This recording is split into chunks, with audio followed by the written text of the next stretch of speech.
The floater has become freshman guard Melvin Johnson's signature move, and Rams fans are happy to cheer him on. Just every time I shoot a floater here in the Melvin and just the crowd feeding off that, and every time I look up it's a picture about the floater or people talking about it. I mean, that means a lot for me. It also meant a lot to Johnson to be near his hometown. Johnson grew up in the Bronx, some 20 miles from here in Brooklyn. He told us that he had a lot of family members in attendance today, and it just added to his motivation for the game.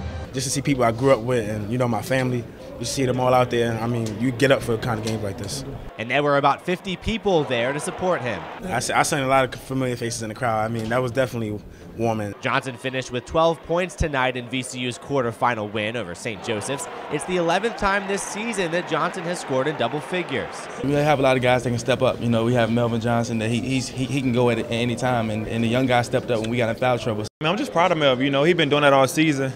He made the all-rookie team in the A-10, so I expect that from him. And Theas can relate to having parents in the crowd. It's very special, you know. He's a kid from New York, and, you know, maybe his parents couldn't get to as many games as my parents could when I'm at home.